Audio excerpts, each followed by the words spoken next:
दिल से निकलेगी न मरकर कभी भी वतन की उल्फत, मेरी मिट्टी से भी खुशबुए वफा आएगी। जी हाँ, हम बात कर रहे हैं उन योद्धाओं की जिन्होंने मां भारती के लिए अपनी जान भी दांव पर लगा दी। चाहे स्वतंत्रता संग्राम की बात हो या फिर सीमा पर लड़े गए युद्धों की, भारत की धरा इन सभी संघर्षों की साक्षी रही है।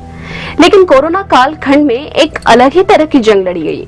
एक अदृश्य वायरस के खिलाफ लड़ी गई इस जंग में हर आम और खास यानी कि एक सफाई कर्मी से लेकर बड़े अधिकारी, पुलिसकर्मी, डॉक्टर सभी ने अपना योगदान दिया। डीआईजी चंबल की जिम्मेदारी निभाते समय आईपीएस अशोक गोयल न सिर्फ भोजन वितरण के लिए मैदान में उतरे, बल्कि अपनी टीम का मनोबल भी बढ़ाया। सभी पुलिस के सभी भाग, सभी सदस्य के अंदर एक ये भावना पैदा हो कि भोजन एक आवश्यक सामग्री है। पुलिस के साइबर सेल ने भी इस बात का पूरा ध्यान रखा कि कोरोना काल में आम आदमी को कोई परेशानी न हो।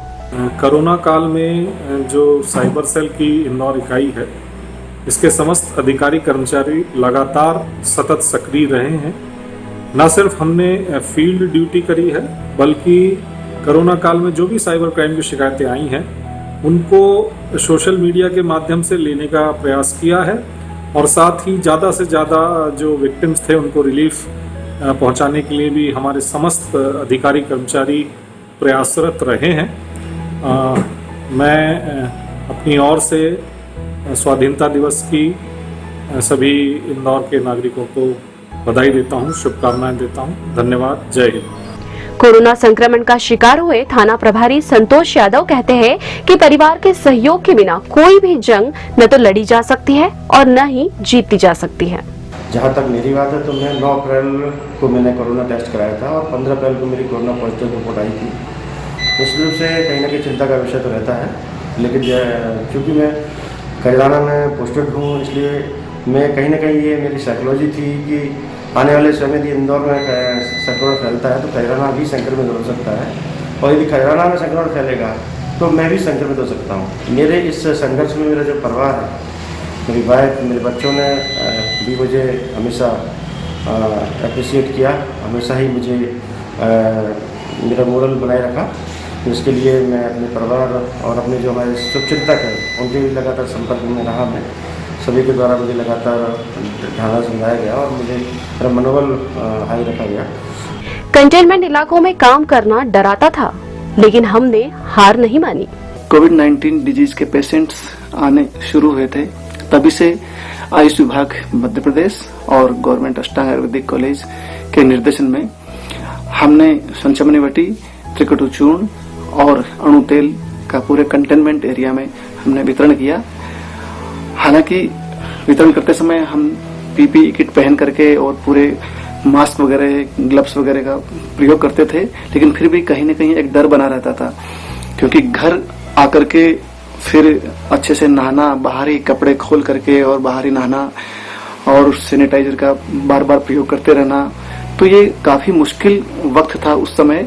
बाहर जाकर के जब हम लोगों से इंटरेक्ट करते थे, उनसे बात करते थे, क्योंकि सार्थक ऐप में जो डाटा एंट्री होती थी तो उनसे आमना सामना होने के बाद में ही वो एंट्री पूरी फुलफिल हो पाती थी, तो बहुत डर लगा रहता था उस समय। कुछ लोग लापरवाही बस मास्क भी नहीं पहनते थे या बोलते समय मास्क उतार करके बात करते थे, तो हम हालांकि बहुत सावधानी बरतते थे। हम पूरे प्रिकॉशंस हमारे शासन की तरफ से उपलब्ध थे, लेकिन फिर भी घर वालों को बड़ी चिंता रहती थी। जब भी हम आते थे तो बच्चे थोड़े सहमे रहते थे कि अभी पापा से भी मिलेंगे नहीं, अभी बात नहीं करेंगे। मौत से डर तो लगता है, लेकिन जब उद्देश्य बड़ा हो तो यही डर ताकत बन जाता है। किसको नहीं लगता मौत से डर? हमें भी डर लगता है, घर परिवार की चिंता है। तब ये शहर, इंदौर शहर भी तो हमारा ही है, ये भी तो हमारा ही परिवार, इसकी भी हमें चिंता थी।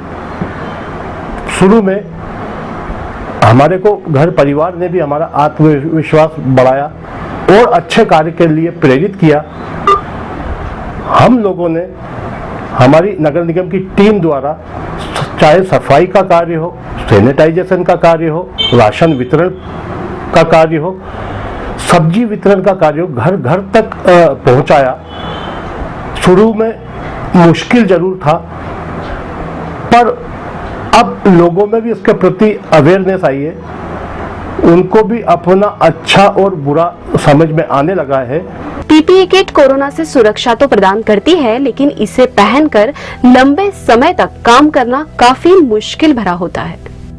सच कहूं, शुरू में तो हम बहुत डरे हुए थे, लेकिन मन में एक पॉजिटिव एनर्जी थी कि पीछे नहीं हटना है।